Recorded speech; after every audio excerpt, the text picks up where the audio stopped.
देखो बच्चों, जो नीट एमसीक्यू सीरीज़ हमने स्टार्ट किया था, तो उसका अगला क्वेश्चन जो है वो क्या है हमारी तरफ देखिए। An electron of mass m with an initial velocity vector v equal to v naught I cap is in an electric field vector E equal to minus E naught I cap. Its de Broglie wavelength at a time t is given by। और ये हमारी तरफ option है। Option में हमें क्या दिया है, लैम्बडा नॉट दिया है। तो हम यहाँ पे लैम्बडा नॉट जो है वो initial D Broglie wavelength consider कर सकते हैं। तो इनिशियल डी ब्रॉगली वेवलेंथ जो है लैम्बडा नॉट इक्वल टू हमारे तरफ क्या रहेगा, H upon Yama we not. ये वी नॉट क्या रहेगा, initial velocity of the electron. तो ये जो क्वेश्चन है ये हम डायरेक्टली भी सॉल्व कर सकते हैं। कैसे, देखो, जब यहाँ पे ये इलेक्ट्रॉन जो है वो अलोंग एक्स एक्सिस ट्रैवल हो रहा है और इलेक्ट्रिक फील्ड जो है वो हमें क्या दिया है, along negative x axis minus i cap यहाँ पे दिया है। तो देखो यहाँ पे अगर हमने ये कंसिडर किया, ये एक्स एक्सिस यहाँ पे अगर हमने यहाँ पे बनाया, तो ये मैं यहाँ पे कंसिडर करता हूँ इलेक्ट्रॉन, और इसका इनिशियल स्पीड जो है वो हमें यहाँ पे दिया है v naught along x axis, और यहाँ पे इलेक्ट्रिक फील्ड जो है वो दिया है अलोंग निगेटिव एक्स एक्सिस। तो अभी देखो, जब भी इलेक्ट्रॉन ये इलेक्ट्रिक फील्ड में हम प्लेस करने वाले हैं, तो ये इलेक्ट्रॉन क्या करेगा, इलेक्ट्रिक फील्ड के प्रेजेंस में यहाँ पे इलेक्ट्रिक फोर्स एक्सपीरियंस करेगा, और उसका डायरेक्शन जो है वो क्या रहेगा, in opposite direction to the electric field.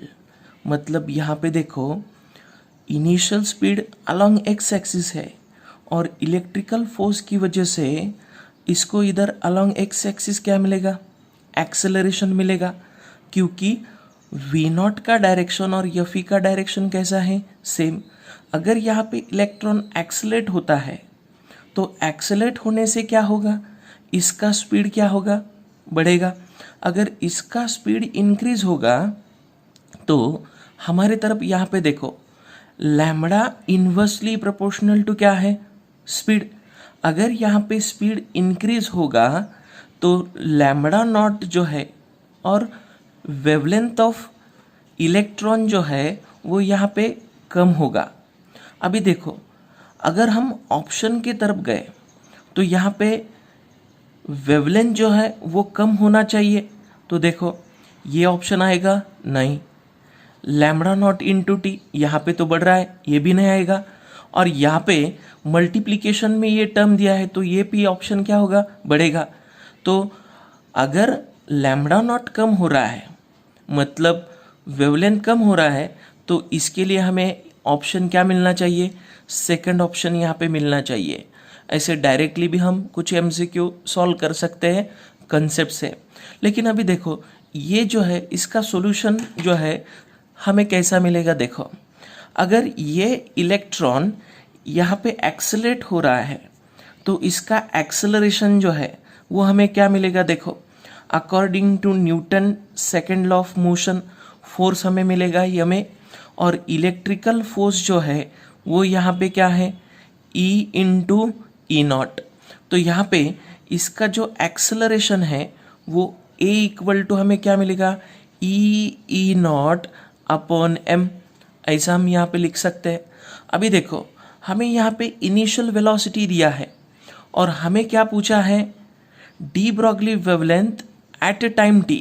तो हमें यहाँ पे क्या निकालना पड़ेगा, वेलोसिटी आफ्टर टाइम t निकालना पड़ेगा।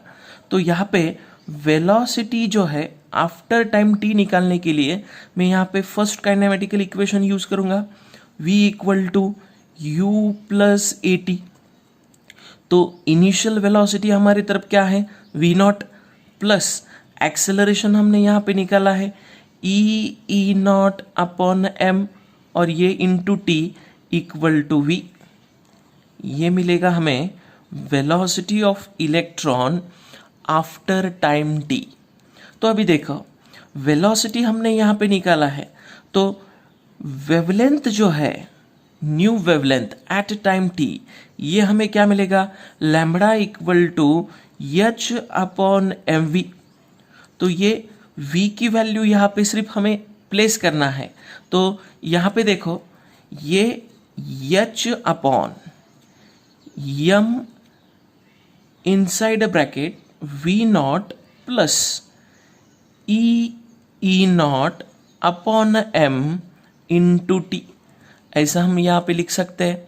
अगर ये ब्रैकेट में से हमने v नॉट को अगर कॉमन लिया तो हमें क्या मिलेगा, देखो H upon Yama we not, तो ब्रैकेट में क्या आएगा, यहाँ पे 1 plus E naught upon Yama we not और ये टी यहाँ पे मैं ऐसा ही लिख सकता।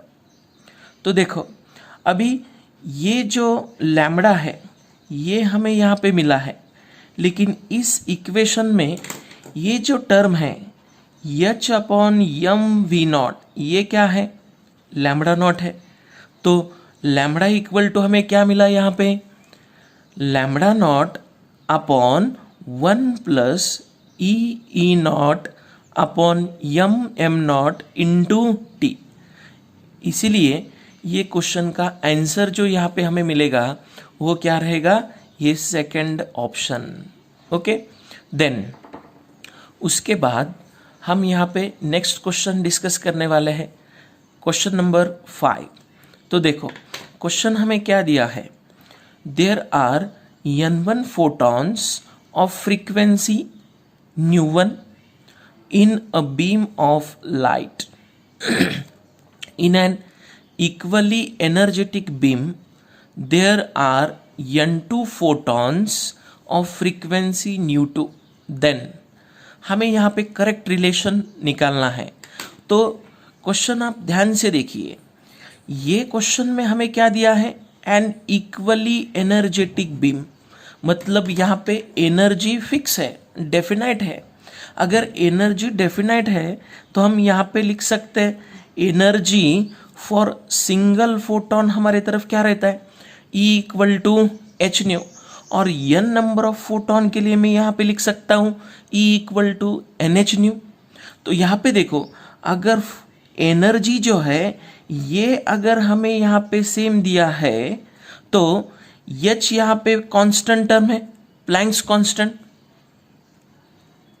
तो नंबर ऑफ फोटोन और फ्रीक्वेंसी, इन दोनों में हमें क्या रिलेशन मिलेगा, n inversely proportional to frequency, ऐसा रिलेशन हमें यहाँ पे मिलेगा।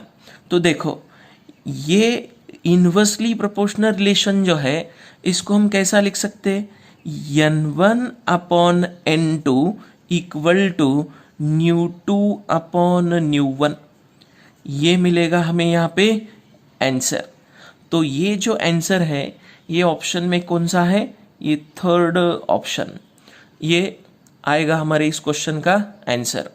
अभी देखो अगर हमें यहाँ पे इक्वली एनर्जेटिक बीम नहीं दिया होता तो हम यहाँ पे क्या लिख सकते हैं, जब फ्रीक्वेंसी चेंज होगा तो एनर्जी चेंज होगा, मतलब वहाँ पे E डायरेक्टली प्रोपोर्शनल टू क्या आएगा, न्यू। तो तब उस वक्त हमें रिलेशन जो है वो कौन सा मिलेगा, n1 equal to n2। Okay, then next question की ओर जाएंगे हम। ये रहा आपका next question, that is question number 6। तो देखो आपकी स्क्रीन पे जो ये क्वेश्चन नंबर 6 है वो कौन सा है, for photo electric emission from certain metal the cut off frequency is new. Cut off frequency मतलब हमें यहाँ पे थ्रेशोल्ड फ्रीक्वेंसी दिया है न्यू। जनरली थ्रेशोल्ड फ्रीक्वेंसी हम न्यू नॉट कंसिडर करते हैं, लेकिन प्रॉब्लम में हमें क्या दिया है, न्यू यहाँ पे दिया है। If radiation of frequency 2 nu incident on the metal plate, the maximum possible velocity of the emitted electron will be. Maximum velocity हमें यहाँ पे निकालना है। तो आपको पता है according to Einstein photoelectric equation, maximum kinetic energy of photo electron क्या रहता है? वो रहता है incident energy minus work function. तो इसको हम ऐसा लिख सकते हैं, maximum kinetic energy half M V square equal to incident energy H nu. तो न्यू हमें प्रॉब्लम में क्या दिया है? 2 न्यू दिया है इंसिडेंट एनर्जी यहाँ पे, तो ये 2 न्यू माइनस वर्क फंक्शन जो है वो क्या रहता है? h into new not. लेकिन यहाँ पे हमें कट ऑफ फ्रीक्वेंसी न्यू दिया है, तो यहाँ पे मैं लिख सकता हूँ h न्यू। तो देखो ये 2h new minus h new, ये यहाँ पे हमें मिलेगा h न्यू इक्वल टू ये हाफ एम वी स्क्वायर। तो यहाँ से ये वी स्क्वायर जो है वो हमें क्या मिलेगा? देखो V square equal to 2h nu upon m। तो v इक्वल टू यहाँ पे क्या आएगा? v इक्वल टू मिलेगा हमें under root 2h nu upon m। ये हमें यहाँ पे मिलेगा आंसर। अगर आप ऑप्शन की तरफ जाएंगे तो ये ऑप्शन जो है वो यहाँ पे कौन सा दिया है हमें? देखो ध्यान से, ऑप्शन नंबर कौन सा आएगा? 4। ओके, उसके बाद हम नेक्स्ट क्वेश्चन डिस्कस करेंगे। Next question number 7, energy of each photon of incident light is 6 electron volt. If the work function of the metal surface is 2 electron volt, then the minimum stopping potential to stop at least one of the photoelectron is। देखो अभी ये question को आपने अच्छी तरह से देखा तो इसमें एक्चुअल हमें क्या पूछा है वो आपको समझ में आएगा। लेकिन आपने ऐसे क्वेश्चन सॉल्व करने में अगर जल्दी की तो देखो आप क्या सोचेंगे, हमें स्टॉपिंग पोटेंशियल पूछा है तो डायरेक्टली हम काइनेटिक एनर्जी लेंगे और उससे स्टॉपिंग पोटेंशियल निकालेंगे। तो आपको ये पता है maximum kinetic energy according to Einstein photoelectric equation क्या है? Incident energy minus work function. तो आप क्या करेंगे, इंसिडेंट एनर्जी दिया है 6 इलेक्ट्रॉन वोल्ट और वर्क फंक्शन दिया है 2 इलेक्ट्रॉन वोल्ट, दोनों का डिफरेंस लिया तो हमें यहाँ पे आंसर क्या मिलेगा? 4 इलेक्ट्रॉन वोल्ट ये काइनेटिक एनर्जी मिलेगा और इससे स्टॉपिंग पोटेंशियल जो है वो 4 वोल्ट आएगा। तो आप डायरेक्टली ये आंसर टिक करेंगे, लेकिन ऐसा नहीं। ध्यान से यहाँ क्वेश्चन को आपको देखना है, हमें क्या पूछा है? मिनिमम स्टॉपिंग पोटेंशियल, और मिनिमम स्टॉपिंग पोटेंशियल पूछा है तो यहाँ पे हमें मैक्सिमम एनर्जी नहीं पूछा है। क्या पूछा है? Minimum energy. तो मिनिमम काइनेटिक एनर्जी जो है वो हमेशा क्या रहता है? 0। अगर मिनिमम काइनेटिक एनर्जी 0 है तो स्टॉपिंग पोटेंशियल भी क्या आएगा? 0। इसीलिए हमारा ऑप्शन जो है यहाँ पे हमें मिलेगा थर्ड ऑप्शन। ऐसे क्वेश्चन आप लॉजिकली सॉल्व कर सकते हैं। ओके, उसके बाद ये हमारा next question, question number 8। Question number 8 जो है वो हमें यहाँ पे क्या दिया है? ध्यान से देखो क्वेश्चन नंबर 8 को। If the frequency of light is made double without change in intensity of light, then for definite energy photo electric current will. तो इसे भी आप ध्यान से देखो, without change in intensity of light हमें दिया है तो हम डायरेक्टली क्या करते हैं, अगर इंटेंसिटी चेंज नहीं हो रहा है तो फोटो इलेक्ट्रिक करंट भी चेंज नहीं होगा, तो डायरेक्ट हम नॉट चेंज लिखेंगे। लेकिन ऐसा नहीं है। ये कब मिलेगा नॉट चेंज? जब हमें यहाँ पे डेफिनाइट एनर्जी जो है वो यहाँ पे मेंशन नहीं होगा तब। लेकिन फॉर डेफिनाइट एनर्जी मेंशन है, तो जब यहाँ पे फ्रीक्वेंसी चेंज होगा तो एनर्जी चेंज नहीं होगा। तो क्या चेंज होगा? नंबर ऑफ फोटॉन्स यहाँ पे चेंज होगा। अगर नंबर ऑफ फोटॉन्स यहाँ पे चेंज होता है तो हमें पता है फोटो इलेक्ट्रिक इफेक्ट क्या है? It is one photon one electron process. तो नंबर ऑफ फोटॉन अगर चेंज हो रहा है तो नंबर ऑफ फोटो इलेक्ट्रॉन पर सेकंड भी चेंज होगा। तो इसकी वजह से फोटो इलेक्ट्रिक करंट भी क्या होगा? चेंज होगा। कैसे चेंज होगा? देखो यहाँ पे energy for n number of photon हम ऐसा लिख सकते हैं n h न्यू। तो हमें प्रॉब्लम में यहाँ पे क्या दिया है?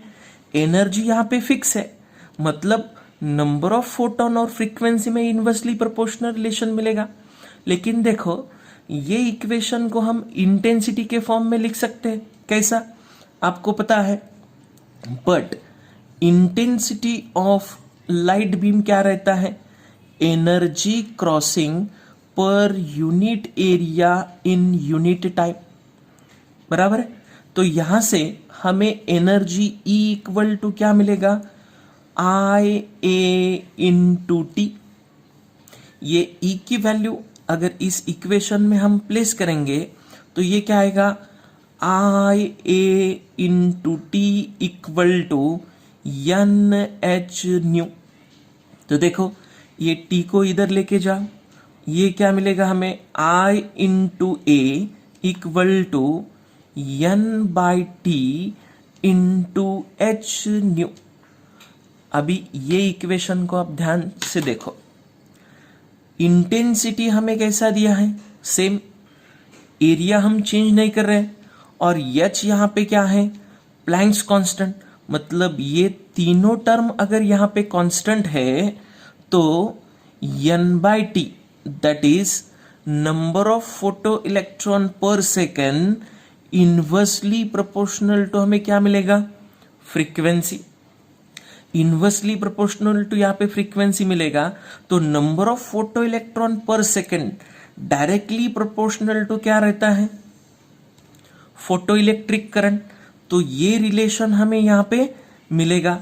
तो अभी देखो हम यहाँ पे फ्रीक्वेंसी बढ़ा रहे हैं, तो अगर यहाँ पे फ्रीक्वेंसी इंक्रीज होगा तो फोटो इलेक्ट्रिक करंट क्या होगा? डिक्रीज होगा। मतलब फ्रीक्वेंसी हम डबल कर रहे हैं तो फोटो इलेक्ट्रिक करंट क्या होगा? हाफ। तो ऑप्शन में हमारे तरफ आंसर जो है वो है हाफ। तो आंसर हमें क्या मिलेगा? ये सेकंड आंसर। उसके बाद नेक्स्ट क्वेश्चन हम यहाँ पे डिस्कस करेंगे, ये क्वेश्चन नंबर 9। क्वेश्चन नंबर 9 यहाँ पे देखो क्या दिया है? An electron moving with an initial velocity vector v equal to v0 I cap is moving in a magnetic field capital B equal to B0 J cap, then it's de Broglie wavelength। यहाँ पे ज़्यादा से ज़्यादा मैं D Broglie wavelength के MCQ क्यों ले रहा हूँ? क्योंकि ये जो मॉडर्न फिजिक्स में फर्स्ट चैप्टर रहता है, dual nature of matter and radiation, ये चैप्टर पे हमें एक क्वेश्चन जो है वो पूछते हैं, और वो हमेशा डी ब्रॉगली वेवलेंथ या आइंस्टाइन फोटोइलेक्ट्रिक इक्वेशन पे ही पूछते हैं। तो इसीलिए मैं ज़्यादा से ज़्यादा यहाँ पे डी ब्रॉगली वेवलेंथ के MCQ आपको ले रहा हूँ। अभी देखो ये क्वेश्चन में हमें स्पीड दिया है और मैग्नेटिक फील्ड दिया है। 5 नंबर के क्वेश्चन में हमने स्पीड और इलेक्ट्रिक फील्ड के बारे में डिस्कस किया था डी ब्रॉगली वेवलेंथ निकालने के लिए। अभी इलेक्ट्रिक फील्ड के अलावा हमें यहाँ पे मैग्नेटिक फील्ड दिया है, और ये magnetic field along y axis है और इलेक्ट्रॉन जो है अलोंग x एक्सिस है। मतलब यहाँ पे vector v and vector B दोनों परपेंडिकुलर है, तो आपको magnetic effect of electric current इस चैप्टर में पता है। जब चार्ज पार्टिकल जो है वो यूनिफॉर्म मैग्नेटिक फील्ड में अगर परपेंडिकुलरली एंटर होता है तो वो सर्कुलर पाथ डिस्क्राइब करता है। अगर वो सर्कुलर पाथ डिस्क्राइब करता है तो हमें यहाँ पे पता है सर्कुलर पाथ में रेडियस हमें क्या मिलता है, M V upon Q B. लेकिन आपको पता है सर्कुलर पाथ में जो यहाँ पे स्पीड रहता है वो कैसा रहता है, कांस्टेंट। अगर स्पीड अगर कांस्टेंट है तो हमारे तरफ देखो, de Broglie wavelength lambda equal to क्या है, एच अपॉन एम वी। अगर यहाँ पे स्पीड कांस्टेंट है तो मास और एच ऑलरेडी कांस्टेंट है, तो लैम्बडा चेंज होगा क्या, नहीं होगा। मतलब डी ब्रॉगली वेवलेंथ हमें कैसा मिलना चाहिए, रिमेन्स कांस्टेंट। इसीलिए हमारा ऑप्शन यहाँ पे क्या आएगा, फर्स्ट ऑप्शन। ओके, देन उसके बाद नेक्स्ट क्वेश्चन, क्वेश्चन नंबर 10। अभी क्वेश्चन नंबर 10 जो है वो यहाँ पे हमें क्या मिलेगा, देखो क्वेश्चन नंबर 10 जो है वो क्या दिया है, a beam of electron is used in Young's double slit experiment. The slit width is d. When the velocity of electron beam is increased, then ये हमें ऑप्शन दिया है। लाइट सेक्शन में आपको YDSE पता है, यंग्स डबल स्लिट एक्सपेरिमेंट। उसमें band width जो है वो आपको पता है, band width beta equal to क्या रहता है, lambda capital D upon small D. Lambda wavelength है, कैपिटल डी क्या है, distance between slit and screen, और स्मॉल डी क्या है, स्लिट विड्थ। अभी देखो ये जो इक्वेशन है, ये इक्वेशन को मैं ऐसा लिख सकता हूं, क्योंकि कैपिटल डी और स्मॉल डी यहां पे कांस्टेंट है, तो बीटा डायरेक्टली प्रोपोर्शनल टू क्या आएगा, लैम्बडा।